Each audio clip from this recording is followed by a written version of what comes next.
Halo, saya nama saya Stefan Timothy dan sekarang saya masuk ke dalam video materi 11. Pada kesempatan kali ini saya akan mencoba untuk menjelaskan apa itu digital storage.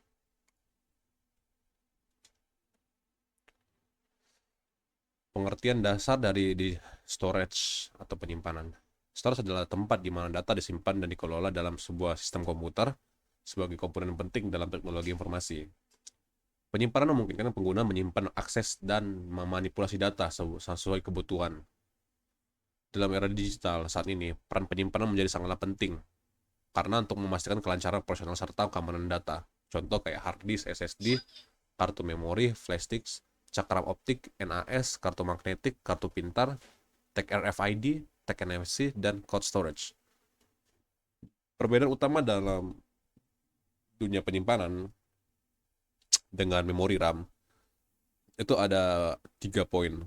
Storage atau non-volatile, data tetap ada saat daya mati. Terus ada memori volatile, dan data hilang saat daya mati. Terus ada ilustrasi saat komputer mati, data di RAM hilang, tetapi data hard disk tetap tersimpan. Terus kapasitas penyimpanan dan waktu akses itu lumayan berbeda-beda. Seperti yang dijelaskan, kapasitas penyimpanan adalah jumlah data dan dapat disimpan oleh suatu media penyimpanan. Biasanya dinyatakan dalam satuan bit, byte, B, kilobyte, megabyte, gigabyte, terabyte, petabyte. Semakin besar kapasitas penyimpanan, semakin banyak data pula. Seperti file, aplikasi, dokumen, video, dan lain-lain. Itu termasuk dari bagian penyimpanan. Makin banyak objek-objek tersebut, maka ruang penyimpanan semakin menipis. Contoh kapasitas penyimpanan kayak HDD atau SSD yang biasanya itu dimulai dari kelipatan 128 sampai beberapa terabyte. Kalau flash disk itu dari 4, 8, 16 sampai 32 dan seterusnya. Terus memori atau micro SD itu dimulai dari kelipatan 16, 32, 64 sampai 2128. Dan CD yang sekitar 700 MB sampai 4 GB.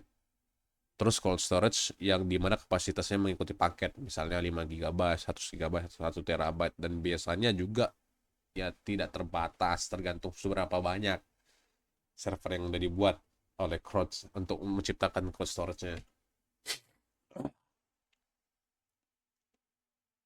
Sekarang kita masuk ke penjelasan hard drive. Istilah umum untuk penyimpanan istilah umum untuk perangkat penyimpanan. Jadi yang mencakup kayak HDD, SSD, dapat dipasang internal di dalam perangkat atau eksternal. Hard disk untuk berguna untuk menyimpan data di piringan atau platter magnetik yang berputar. Platter tersebut dari aluminium, kaca, keramik, dan dilapisi beberapa material magnetik. Kapasitasnya ditentukan oleh kayak jumlah piringannya, kepadatannya, sampai penyimpanan data pada piringan. Cara kerja dan instruksinya juga lumayan simpel. Dia pertama membaca, terus melalui proses formatting, piringan dibagi menjadi track, jalur melingkar konsentrasi, terus masuk ke sektor, bagian kecil berbentuk baji pada setiap track. Sekarang kita masuk ke SSD atau disebut solid state drive. Yang ini berguna untuk menyimpan seperti kayak apa ya, kayak penyimpanan flash memori dengan proses internal tanpa bagian bergerak. Keunggulan SSD dengan HDD itu berbeda. SSD kecepatannya sangat tinggi, sedangkan HDD kapasitasnya besar tapi belum tentu cepat.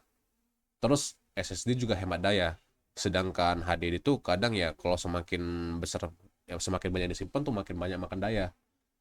Terus SSD juga lebih tahan banting, karena dia menggunakan chip memori. Sedangkan HDD itu menggunakan piringan magnetik yang berputar, jadi bisa jadi dibilangnya berat.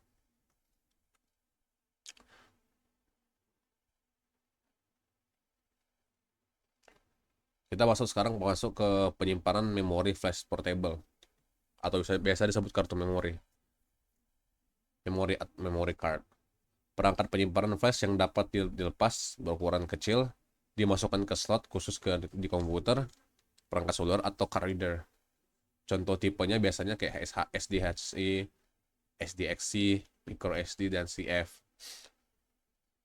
Terus USB flash drive, perangkat penyimpanan flash yang dihubungkan melalui portable USB, sering disebut sebagai thumb drive atau flash disk. Sekarang kita masuk ke cloud storage, penyimpanan awan. Penyimpanan awan adalah layanan internet yang menyediakan ruangan penyimpanan data bagi pengguna komputer atau perangkat mobile untuk kebutuhan pribadi maupun bisnis. USB flash drive biasanya dari perangkat manapun dengan internet. Jadi kayak bisa diakses lah dengan perangkat apapun. Yang penting dia punya internet gitu loh. Penyimpanan file besar, penyimpanannya bisa besar yang bisa diisi oleh audio, video dan hal grafis lainnya secara instan. Terus juga keunggulannya bisa berbagi file mudah tanpa email lampiran. Backup otomatisnya juga ada terpusat, skalabilitasnya sesuai kebutuhan, dan modal layanannya hanya berbayar sesuai kapasitas dan fitur. Jadi hanya tergantung kebutuhan masing-masing. Sekarang kita masuk ke kecerdasan buatan untuk inovasi bisnis. Memahami kecerdasan buatan. Kecerdasan buatan atau AI, Artificial Intelligence, adalah kemampuan sistem komputer untuk meniru fungsi kognitif manusia seperti pembelajaran dan pemecahan masalah. Dan kita juga udah membahas apa itu menguasai media sosial untuk bisnis.